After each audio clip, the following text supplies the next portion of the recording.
Information world में खुशामदीद। उम्मीद करता हूं कि आप सब खैर खैरियत से होंगे। दोस्तों, मैं एक ऐसे हाईजैकर की कहानी सुनाने जा रहा हूं जिसको आज तक अमेरिका ना पकड़ सका, ना पता लगा सका। कहानी की शुरुआत होती है अमेरिका के शहर पोर्टलैंड के एयरपोर्ट से। 24 नवंबर 1971 को एक ब्लैक सूट और एक ब्लैक बैग के साथ पोर्टलैंड एयरपोर्ट पर पहुंच जाता है। एयरपोर्ट पहुंचते ही वो नॉर्थ वेस्ट ओरिएंट एयरलाइन के काउंटर पर जाता है और पोर्टलैंड से सिएटल के लिए एक टिकट $20 पे खरीदता है और अपना नाम डैन कूपर बताता है। दोस्तों, 70s में एयरपोर्ट पर इतनी ज्यादा चेकिंग नहीं होती थी, सिर्फ फॉर्मेलिटीज होती थी और टिकट देखकर बिठाया जाता था। इसके बाद वो नॉर्थ वेस्ट ओरिएंट एयरलाइन के बोइंग 727 एरोप्लेन के 18C यानी कि लास्ट सीट पर बैठ जाता है। वो ब्लैक चश्मा लगाता है और अपना सूटकेस साथ वाली सीट पर रखकर सिगरेट लगाता है, क्योंकि उस वक्त प्लेन में सिगरेट पर कोई पाबंदी नहीं थी, और साथ में एक ड्रिंक भी ऑर्डर करता है। दोस्तों, लगभग 2:50 को फ्लाइट पोर्टलैंड एयरपोर्ट से टेक ऑफ कर देती है, जिसमें टोटल 35 पैसेंजर, 2 पायलट्स और 3 फ्लाइट अटेंडेंट होती है। इस फ्लाइट को सिएटल के टकोमा एयरपोर्ट पर लैंड करना था। प्लेन के टेक ऑफ होते ही कुछ ही देर बाद वो शख्स जिसका नाम डैन कूपर था पीछे मुड़ता है और एक फ्लाइट अटेंडेंट जिसका नाम फ्लोरेंस शेफनर था उसको हाथ में एक चिट्ठी दे देता है। फ्लोरेंस शेफनर ने जब वो चिट्ठी पढ़ी तो वो काफी शॉक हो गई और डर गई, क्योंकि इस चिट्ठी पर लिखा था कि मेरे पास एक बॉम्ब है और मैं चाहता हूं कि आप मेरे पास बैठ जाएं। जब वो साथ बैठ गई तो डैन कूपर ने अपने सूटकेस में 8 डायनामाइट के स्टिक दिखा दिए और साथ में एक डेटोनेटर भी था। अब प्लेन हाईजैक हो चुका था और डैन कूपर ने 3 डिमांड रख ली और कहा कि अगर कोई गलती हुई तो वो वहीं पे प्लेन को उड़ा देगा। और डिमांड्स ये थी कि 5 बजे से पहले $2 lakh cash, 4 parachute and 1 refuelling tank at Seattle airport. इस प्लेन में बाकी पैसेंजर को कोई पता नहीं था कि प्लेन में क्या हो रहा है। फ्लोरेंस शेफनर प्लेन के पायलट के पास गई और सारा वाकया सुना दिया। एक और फ्लाइट अटेंडेंट जिसका नाम टीना मकलोम था, अब वो एक इंटरकॉम लेकर डैन कूपर के साथ बैठ जाती है और पायलट और डैन कूपर के दरमियान मैसेज पहुंचाने का काम कर रही थी। उसके बाद पायलट जिसका नाम विलियम स्कॉट था वो सिएटल एयरपोर्ट के एयर ट्रैफिक कंट्रोल से राब्ता करता है और सारी सिचुएशन बता देता है। ये अमेरिका के हिस्ट्री का पहला हाईजैक था, इसलिए लोकल अथॉरिटी और FBI ने तय किया कि डैन कूपर की सारी डिमांड्स पूरी कर देते हैं, क्योंकि उनका मानना था कि डैन कूपर इतना दूर नहीं जा पाएगा।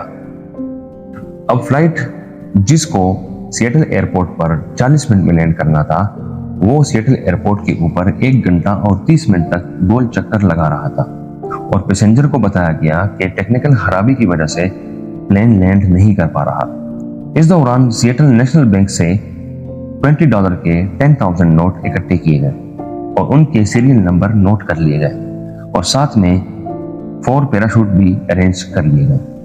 और शाम 5:24 पर एयर ट्रैफिक कंट्रोल पायलट को बताता है कि डैन कूपर के सारे डिमांड्स रेडी हैं। और उसके बाद डैन कूपर प्लेन को लैंड करने की इजाजत दे देता है और डैन कूपर को पैसों का एक बैग और पैराशूट भी मिल जाते हैं और प्लेन को भी रिफ्यूल कर दिया जाता है। इसके बाद डैन कूपर सारे पैसेंजर और 2 फ्लाइट अटेंडेंट को उतरने की इजाजत दे देता है। पर अब प्लेन में सिर्फ 5 लोग थे, जो 2 पायलट थे, टीना मकलो जो एक फ्लाइट अटेंडेंट थी और एक फ्लाइट इंजीनियर और डैन कूपर खुद।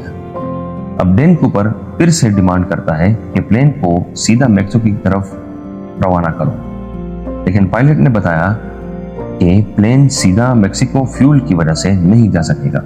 लिहाजा पायलट ने रिफ्यूलिंग के लिए 2 ऑप्शन दिए, एक रीनो और फिनिक्स, कि हम वहां से रिफ्यूल कर सकते हैं, और डैन कूपर ने रीनो को चूज किया। इसी दौरान FBI ने 2 फाइटर जेट प्लेन के पीछे रवाना किए, लेकिन वो फाइटर जेट्स इतनी कम स्पीड मेंटेन नहीं कर पा रहे थे जो स्पीड हाईजैक्ड प्लेन की थी। इसके बाद डैन कूपर ने टीना मकलो को कॉकपिट में जाने को कहा और खुद एक पैराशूट बांधकर पिछले वाला दरवाजा खोलकर प्लेन से छलांग लगा लेता है।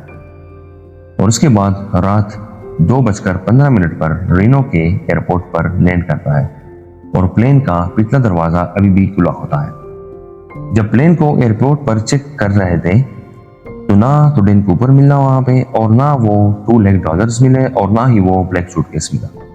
वहां सिर्फ 2 पैराशूट्स, एक ब्लैक टाई जिसमें एक टाई क्लिप भी लगा था, और 8 सिगरेट के बट्स मिले वहां पर।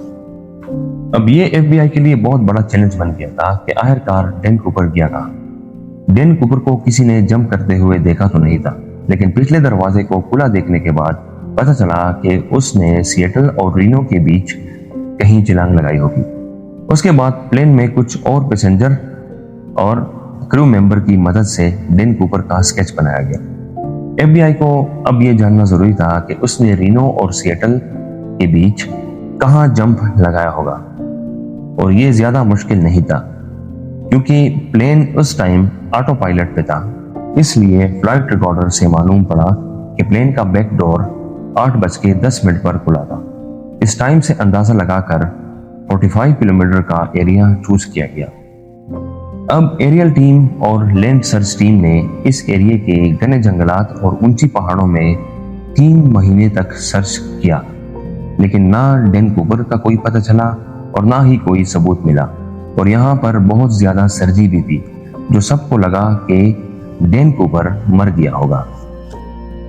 और जैसे ही ये बात न्यूज़पेपर में आई तो ये खबर लोगों में फैल गई, और हर कोई ये जानना चाहता था कि ये डीबी कूपर है कौन, क्योंकि ये खबर न्यूज़पेपर में डैन कूपर के बजाय डीबी कूपर के नाम से गलती से छप गया था।